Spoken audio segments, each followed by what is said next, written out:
All right, so welcome to our another episode of Powerhouse Conversations. I'm your host, Dream Big Fred. Today we got a special episode, our 2024 year in review. This year was one of the breakthroughs, transformations, historic milestones across sports and entertainment industries. Like some of the biggest new stars have been emerged, and then the trends in women's basketball, and then also just the ever evolving NIL landscape, debates over player safety. We're going to dive into the biggest moments that shaped the conversations this year. We're going to explore a lot of the headlines and some of the things that changed the game because it's a lot of big stuff. So, like I said, we got NBA, we got NIL, we got college football, we got NFL, we got the fan engagement piece of it, and then obviously women's sports. How you doing today? We got Darren Kelly with us as always. Man, Fred, it's a pleasure as always. It's holiday time, wrapping up going to NFL to college.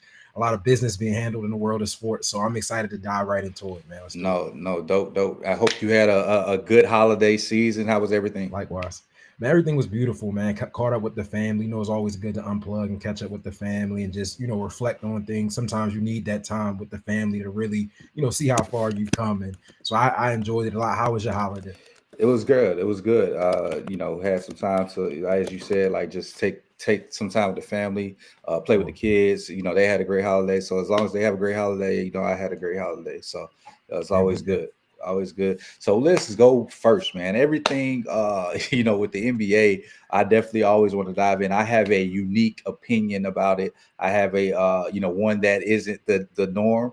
But let's just dive into it. So this year, the NBA faced mixed results. Record high team evaluations for the teams.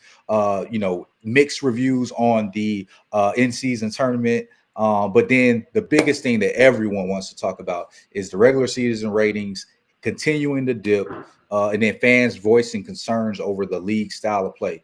And then the biggest, another big thing is just icons like LeBron, Steph, KD.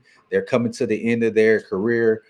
So the question remains: what does the NBA need to do to recapture the American audience and reignite interest in the game? What's your thoughts on that? On everything. Yeah, I think that the NBA, as you mentioned, I think what you said was interesting. We're at a time where the stars that we kind of, whether you not necessarily grew up on it, but your favorite stars, the LeBrons, the KDs, the Steph Currys of the world, their careers are not necessarily trending down, but they're getting to the latter stages of their careers, even though their games haven't dropped off. They're getting to that point where, you know, we're at a point where you have an audience that remembered when they first came into the NBA, and now you have these young stars, like the Anthony Edwards of the world, the Shea Gilgeous Alexanders of the world that are really dominating, and Jason Tatum. So I think that what we're seeing is a changing of the guard. I think that we have to now kind of shift to these young stars and what they're doing and how they're Mm-hmm. building their teams, and I think ultimately that will. I think that will translate into more people wanting to watch the league. I think that the in season tournament this year, what was I think was a great addition. I think the in season tournament helps get fans engaged. Moving forward, so I look forward to that to being a staple of engagement for the NBA overall as a product. But then you also factor in the fact that we also have international stars as well, the Giannis Mm-hmm. Antetokounmpos of the world, the Luka Doncic of the world, Jokic, won a title.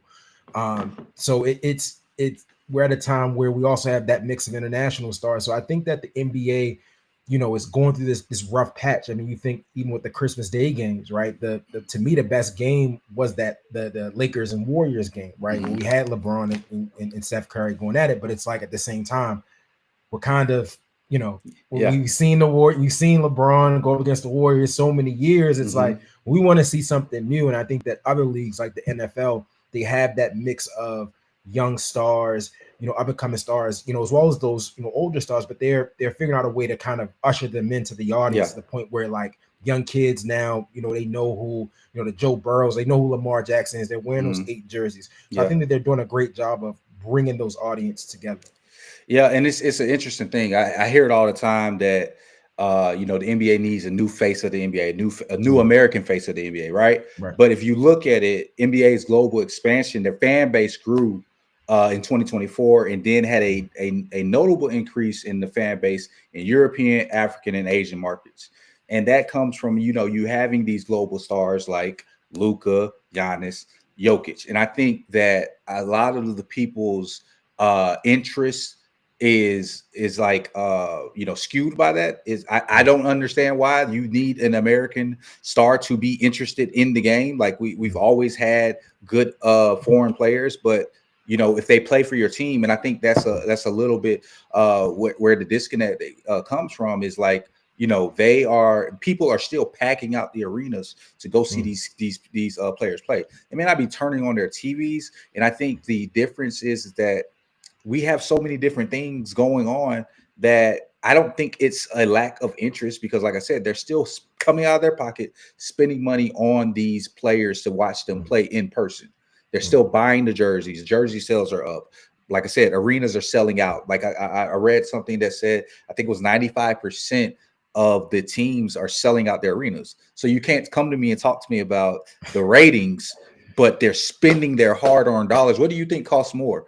Them spending the money to? Have you ever been to an NBA game? Yeah, I have. Like, you want great seats, and you got to think about concessions. You got to think about merchandise. So it's a business within a business. They're spending money to go to the game. So you can't try to tell me that the ratings are bad and the NBA is in trouble, but they're still spending their money to go to games. Like it costs a lot of money to take your family to a game. Like just think about how, like, you're spending $200 on this, like just to get some decent seats, some $200 a person. You got a family of four, that's $800. Then when you factor in spending money at the concession stand, buying your kid a jersey, buying your kids some shirts, like that costs money. And so I think that's something that I think they're going to continue to pay attention to. I think the mid-season tournament is going to help that. I think, as well as to address the style of play. Like I think that's going to be big. I think that people are there. It's just nostalgia, man. I really do feel like people have, like, there is a sense of a difference in the style of play, but I think that the nostalgia of what you grew up on, because I said this to someone earlier, when KG was taking jump shots, when Dirk was taking mid-range jump shots, everybody was telling them, hey, you're a big man, go get in the paint. It's no different. Like, we think because we were in our era and we look back at it and it's amazing. But the era before us was saying the same thing about our players. Right. The Magic Johnsons and the Mike, like they were saying, that was the great time. And so now we're the old heads saying, our era was the best, this era sucks. It's no different, because the old heads before us was saying, our era was the best, this era sucks. It's the same thing. Yeah, it's a never-ending cycle. I feel like every generation is always going to have some sort of a critique from the one before, no matter how old or young you are. Those criticisms are going to be there. But yeah, I think you touched on a key thing with the fact that, now professional leagues, and now that we have streaming and all these other aspects of how you consume sports, I think that we also have to kind of, as much as we put a lot of stock in ratings and how those numbers measure up, you also, like you say, you got to factor in the fact that people still go to these games. And I think that that's because we live in such a technical, age. It's like we only care about the numbers of, who's sitting home and watching. Like, you can sit home. Most people were, sitting home and watching football. They're not really going, to the actual, I'm not saying they're not going, but I'm saying that you look at, Thursday night football, Sunday night football, Monday night. I mean, they own these days, and you have to throw in the streaming component. I mean, it's just like everybody's so fixated on those streaming numbers that you don't even really understand what's happening, with these fans that are actually going. So, and not even just sports, like just streaming across the board. We have so many different things pulling at our attention that people aren't realizing that, of course, the numbers are going to go down because people are able to do all these different types of things. And like, that's something that you have to pay attention to. And then I feel like, even from the player standpoint, I feel like they're in a tough spot, right? They're getting paid all this money. They have been told by fans and media that what they do in the regular season does not matter. What you do in the playoffs matters. So you're telling them that it doesn't matter. I don't care that you scored 50 and you're going for 30 something. If you didn't do it in the playoffs, it doesn't matter. but then you're also saying, "Oh man, y'all are soft. Y'all are sitting out games." Like it's just like they're in a lose lose Can't win. situation. You can't win.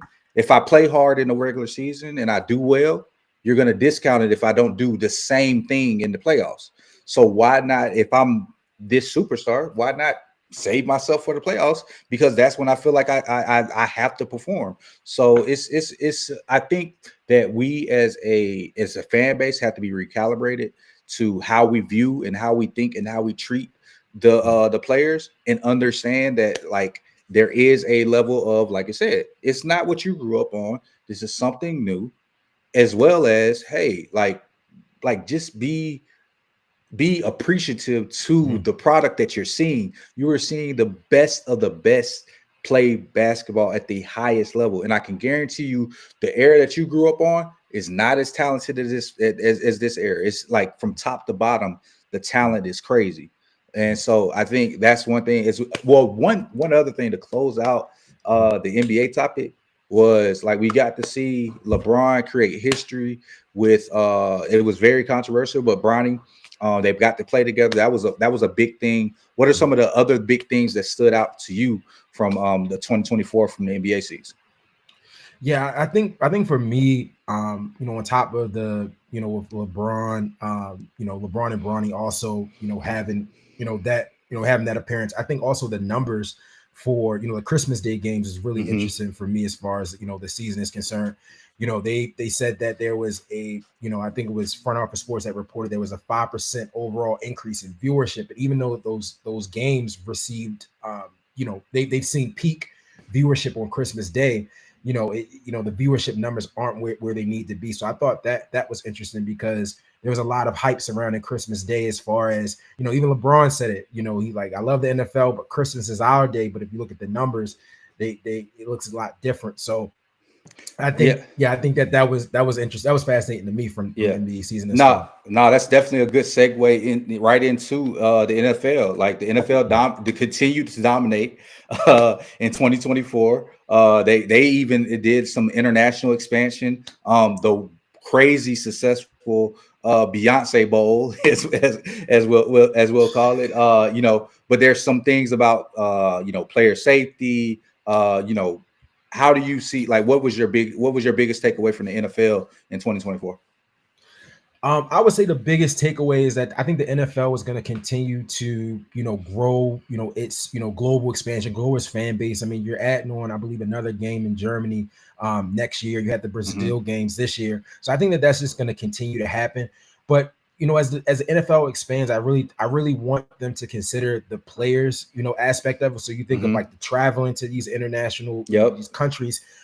You think of, like, for example, the Ravens and the Chiefs, I believe, played 3 games in 11 days. Yes. So I think that the NFL is, I think that they set the bar as far as, engagement. Of course, Roger Goodell's done a great job of that, partnerships with these different streaming platforms. But I think for me, the biggest thing I took away from the season is like, man, all this money the NFL is making, and it don't really seem like the players, the not necessarily the safety, but just also just what the players have to go through as far as these new games and these new initiatives. I feel like there's no balance within that. Like, yeah, it's great that we get a Germany game or a game in, Brazil, but how or great games on Christmas, but it's like, what about the fact that they got to play again on another Sunday? So I think that they got to really factor that in going forward.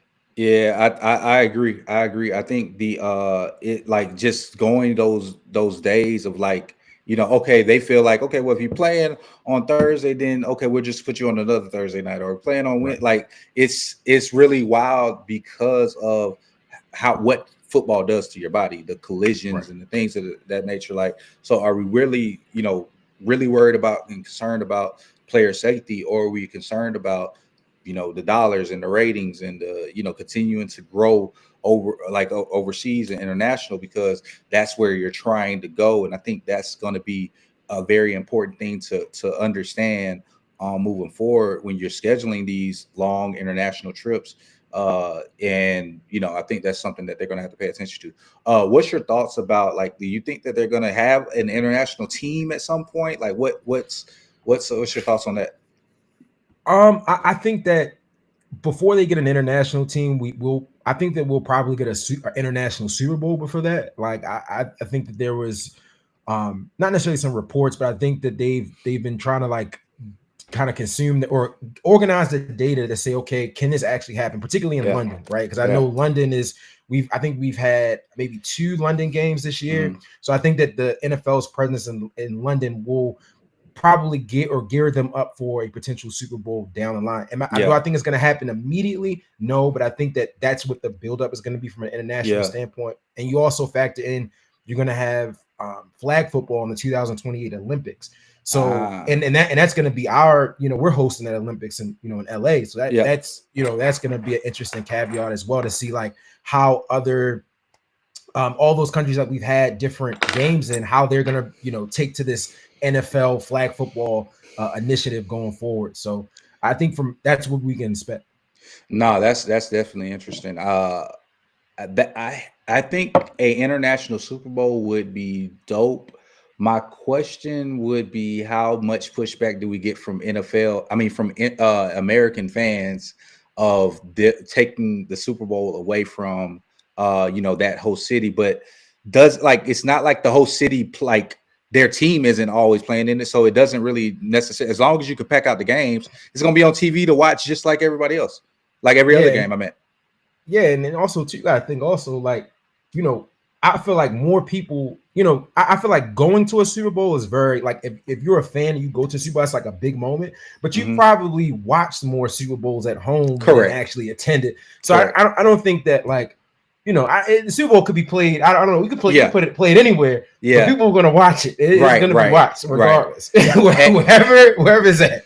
and a good point to that is that you got to think about it from the perspective, if you could afford to go to the Super Bowl, you probably could afford to go to London for the Super Bowl. Like nobody's Exactly. most people aren't just taking their last dollar and taking it and go spending it on the Super Bowl. Like Man. if you could afford to go to the Super Bowl, you could afford to get that flight to London and go to the Super Bowl. Exactly. I mean, look at last year at Vegas. Like they had the Super Bowl in Vegas, and it was like between the hotel rooms and the fact that I think in Vegas they have you can get bottle service in Reliance Stadium, and it's just Yeah. so many different things that they added to the point where it was like you didn't even have to leave the stadium. Yeah. Every piece of entertainment you needed on top of the actual game was there. So Yeah, that'll be interesting. I definitely would stamp that. In the next 10 years, we'll see that for sure. In the next 10 years, we'll see a international Super Bowl. Absolutely. Which it also we brought up the Super Bowl and it being in certain cities, and it brings me to the controversy surrounding Kendrick Lamar being chose for the Super Bowl. That was a big part of 2024. Everybody, not everybody, but a lot of people expecting Lil Wayne to get the Super Bowl because it was in New Orleans, which I thought was like I didn't think I thought it was crazy because like just the year that Kendrick had, he was a no-brainer. The type of performer that Kendrick is, the cachet that he brings to the Super Bowl, he's a bigger star like globally and stuff like that. He's done arena tours. He's going on another arena tour next year. So I think it's a no-brainer. Like I said, he's probably going to bring out SZA for that as well. So that's another big star that you're going to have. The only way I saw Lil Wayne getting it if it was like a Young Money Super Bowl performance, and like he could do it with a Drake and with a Nicki. That would have made that would have made sense because like you got two megastars to pull your weight, but like he doesn't, to me, have the Super Bowl songs, like the big like he has our era, our culture type of songs. So like we would like it, but is everyone going to be locked in? Yeah, and you also got to think too, like Super Bowl halftime performances are not even like, they're more so laying the foundation for the artists, because I believe that I'm not sure if the artists are actually getting paid. Nope. They're not even getting paid for it. Nope. So it's really a big marketing, a marketing plan. And you look at this year, amid the, Kendrick Lamar and Drake beef, everything has just been marketing, right? I feel like it's more so a I feel like if you want to learn, like if you want to understand marketing, you study that, that I want to call it a beef, but like that rivalry. Yeah. And now you're kind of now that it's going to be on Super Bowl, because when you think of that single, that they not, they not like us. I Uh-huh. think it was Fat Joe who said on Carmelo's podcast 7 p.m. in Brooklyn that song's not going nowhere. Like that song's gonna be played 50 years from now. Like it's Nope. they said it's like the modern day. I think it was like that jump, like Yeah. like that's that's not going nowhere. So it's Yeah. gonna be interesting to see how he builds off of that going forward. Man, you brought up a good point. You know, on here we talk about the business and the business behind things and the marketing mastery Right. that Kendrick put on from start to finish Mm-hmm. is amazing. And Yeah. like he threw out the bait with the Like That record. Mm-hmm. Drake took it, came right back at him, and then it was like every single time he had something ready for him, and Yeah. he just outmaneuvered him. And then like all of the little small things of like including culture, including like attacking him from that standpoint. It was just a display of how you're supposed to maneuver, and the rollouts, the Juneteenth show with Amazon Prime. He showed what he can do and what a Super Bowl performance would look like. At every step of the way, he was amazing in how he displayed execution. Like one of my shirts is Dream Big then Execute. I'm gonna have one with Kendrick, Dream Big and Execute. Like he had it all the way in his head, then he went out and executed. Like you can have something, but if you don't go out and execute it, it means nothing. Yeah, no, I think you said it best there. I couldn't have said it better myself. Yep. So let's move on to college football, man. College football was big. I know there's some bowl games on today. That was it's been pretty exciting with different bowl games. But college football in 2024 was not short of being dramatic. They expanded the playoffs, hectic transfer portal. And then one thing I forgot about was Nick Saban retired this year. That was crazy. Like and then NIL continues to reshape the sport. And we'll get into NIL. I'm going to separate these two topics. I think NIL is its own topic in itself. So we'll go with college football. What was your thoughts? What stood out to you? How do you feel about the play? We'll start with the playoffs. Yeah, I think the playoffs was, exactly what we, expected it to be. I mean, of course, people have complaining about the blowouts, but I think also too, I think most fans are not factoring in how, from a revenue standpoint, those first round playoff games are going to impact those particular schools. Mm-hmm. When you think about tickets, when you think about concessions and Yep. merchandise, how Yep. how that's going to happen, and what I predict is that as the the playoffs become more of a regular thing, a 12-team playoff, we're going to see more home games, right, Mm-hmm. during these playoffs. Because you think about it, right now that we're in like the quarterfinals of the playoffs. Now we're getting into like the New Year's Six bowls, but I think that we're going to probably have a similar format to when we had with the 4 teams, where you had specific New Year. It wasn't all the New Year's Six bowls, but maybe it was like they picked like 4 to host the championship or the semis. And I think that that's what you're going to probably see, like those key bowl games kind of get pushed back, or you're not necessarily pushed back, but you're essentially going to see more home playoff games because of the revenue. And when those numbers come out, the colleges are going to be like, wow, we need to see more of those. And I think it's a way to get fans, more interested and more locked in, because they're not used to playing football, in the beginning of December and into January like they're doing now. I think that's a good point, and I think it speaks to even further expanding the playoffs.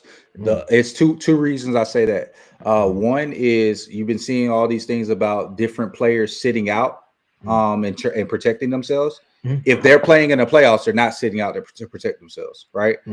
They're going to play because they have a chance to win in the championship. So if you look at like a Cam Ward, you look at like even Colorado, like Shedeur to play, but are they really into it? Because it's like, okay, well, what am I playing for? It's like y'all don't care about these. Like for maybe smaller schools, these things mean something. But I'm trying to get this. I'm trying to get to the NFL. And so if I'm not playing for the playoff, for the chance to win the championship, then what am I playing for?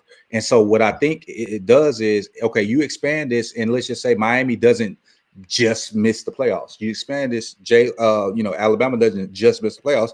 They have a extra game that means something, right? Mhm. And now, like you just said, it's bringing in revenue, it's bringing in more interest in it, and more interest in the bowl game, like quote unquote. You turn, instead of having meaningless bowl games, you give some of these bowl games to the playoff teams. So Mhm. okay, it's a home game, but it's a bowl game for, let's just say, the Pop Tart Bowl, because that was one of the ones that was really Right. big. So let's just say the Pop Tart Bowl was a home game for Miami versus Alabama. I don't, just Right. whoever. Whatever teams. Yeah. Miami, Alabama. Mhm.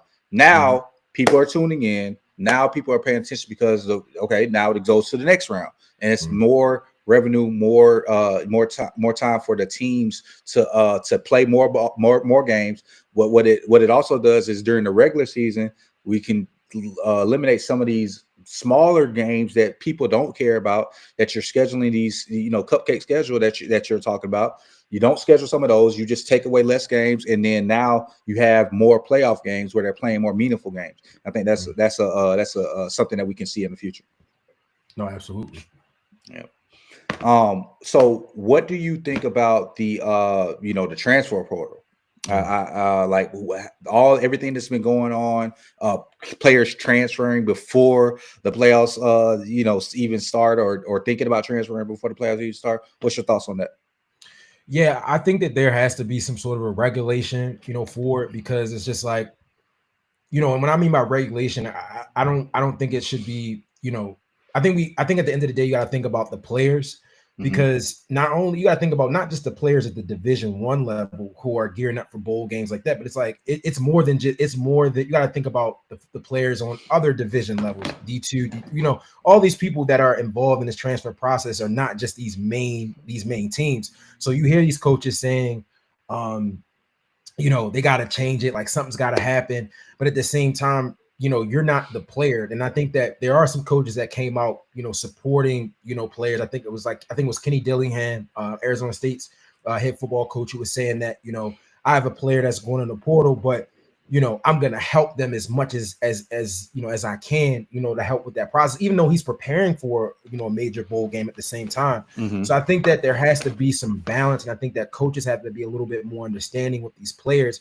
and not just like throw them under the bus, because they are just as much as the coaches come out and critique the players. Think back to all the coaches that have left schools in the during seasons, during key moments for bigger jobs. So it's like we can't be hypocritical, especially as adults. We can't be hypocritical towards the kids for taking advantage of, like, or taking their future into their own hands.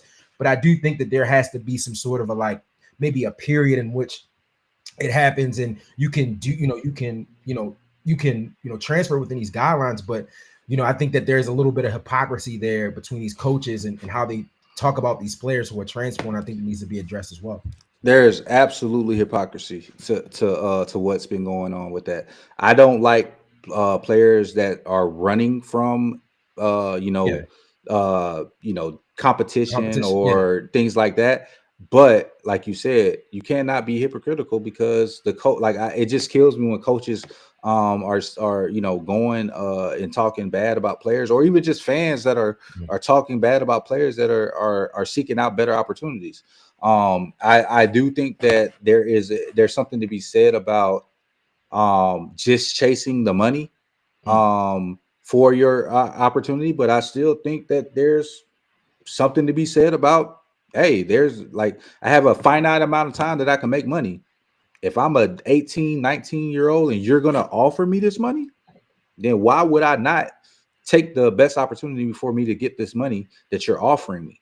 Now, I think that there need, like you said, I think that the common denominator is the adults in all these situations that are, maybe advising or telling the kids who take, just the money in every opportunity, or always asking from, you're leading with talking about money versus leading with talking about opportunity. I think that's probably where when I do see these players with this money, and when they're making these decisions, is like, talk about the opportunity. Like, are you going to be able to play and utilize your skill set in the best way in the place that you're trying to transfer to, or are you just taking on taking on this opportunity of just the money?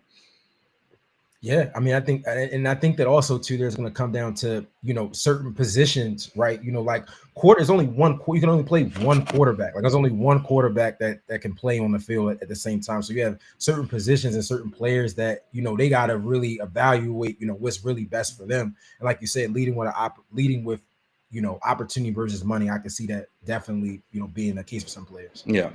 Yeah, no. So I think that's something big as far as the transfer portal. And then we can go right into the NIL aspect of it and understand, and that has been big. Like we've talked about the AJ AJs of the world. We talked about how Angel Reese has been impacting sponsorships when she was in college. Caitlin Clark, all these different things. We'll talk about them a little bit later, but what's your thoughts on, is it benefiting the athletes in smaller sports? Like what do you, or is it only for the big time athletes? What's your thoughts on it?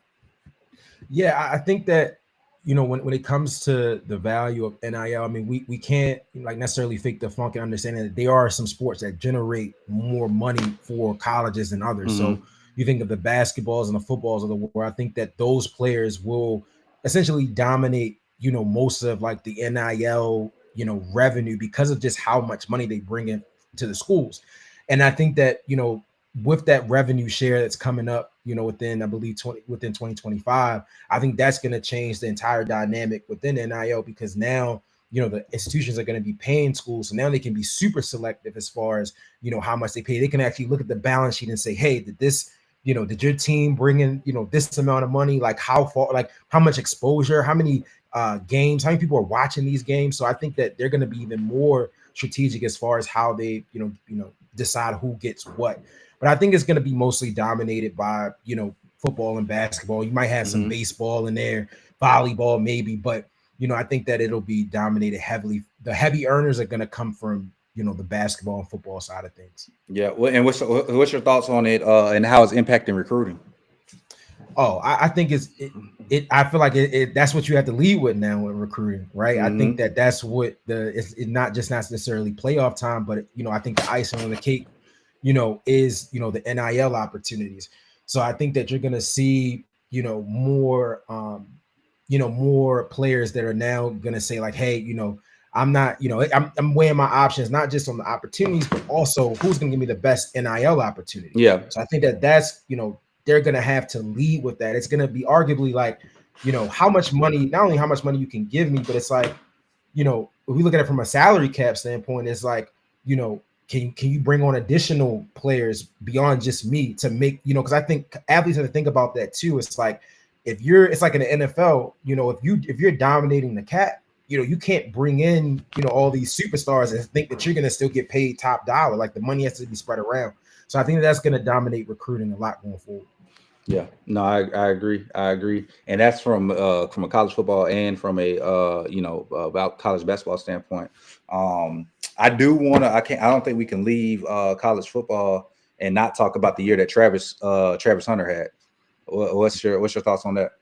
Man, unbelievable. I mean, I think it was an unbelievable season by him. I think that the moves that he's made, I mean, securing that Adidas NIL deal, I think most recently, and then capping it off with the Heisman. I think I know a lot of people, were kind of critiquing and saying like, well, he shouldn't have won the Heisman, Yeah, right? But when you look at his numbers and you look at what he's done on the field, I think that alone, I think speaks for itself.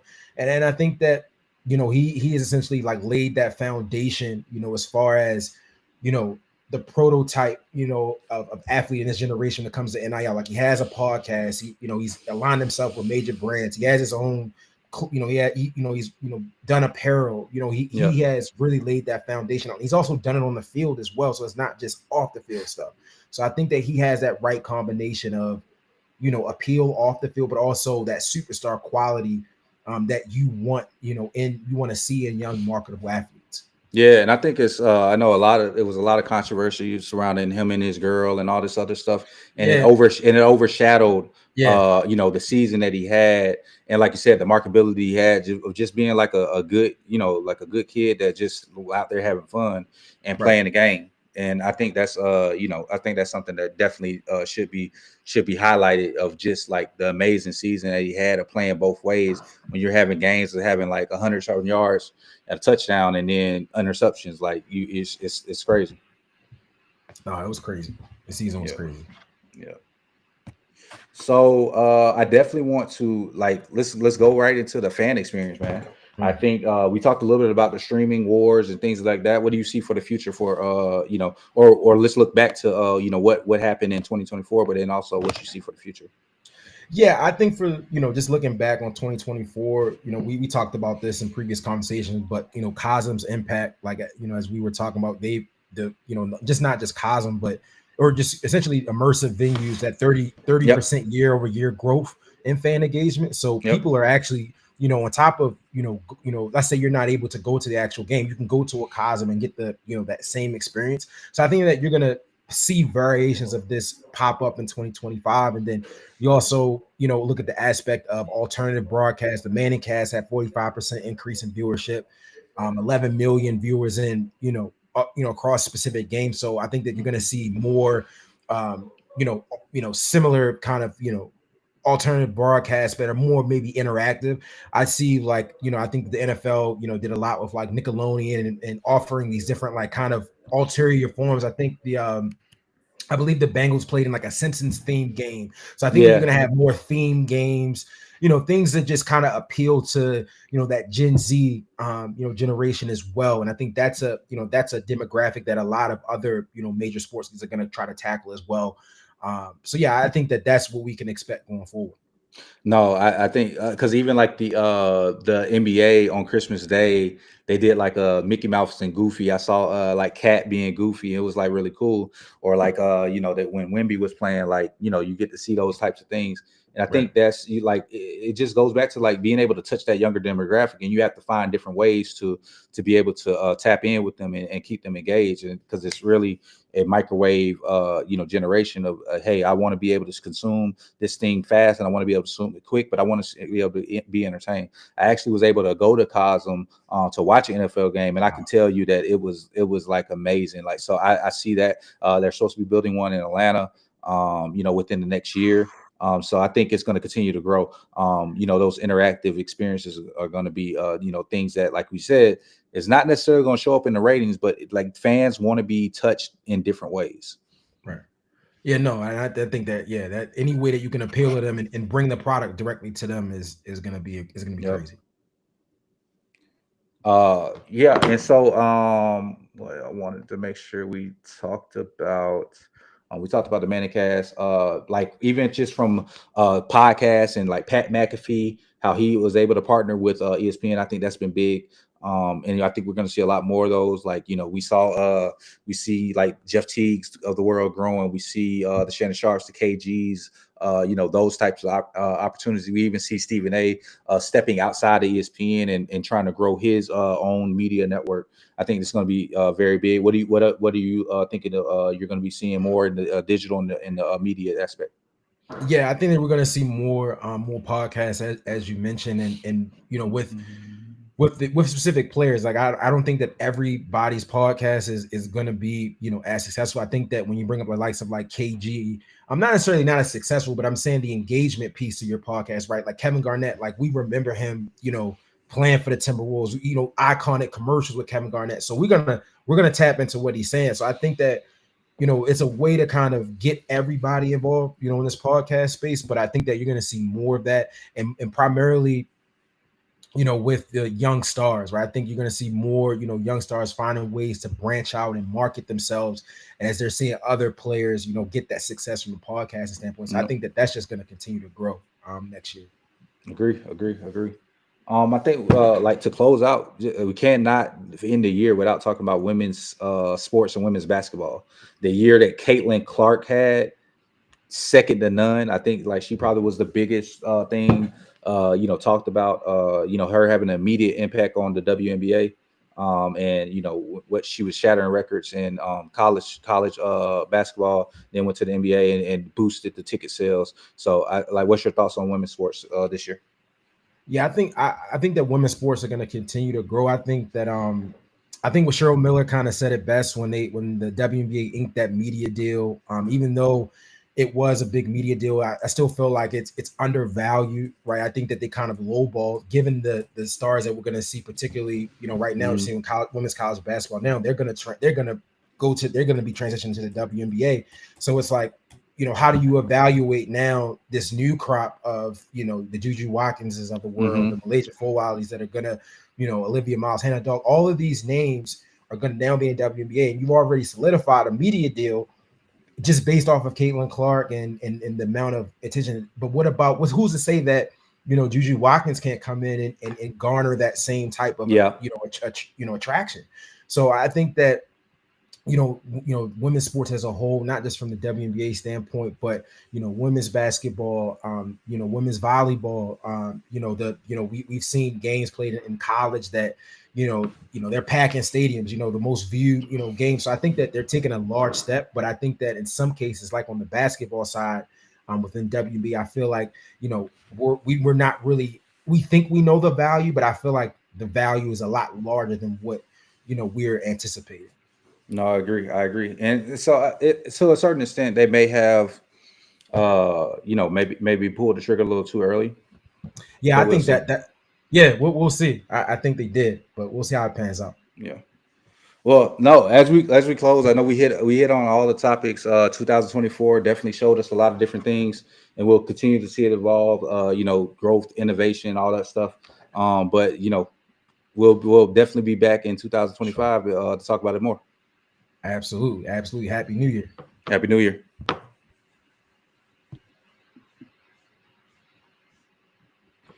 All right, I'm gonna clip it up and I'll shoot over some.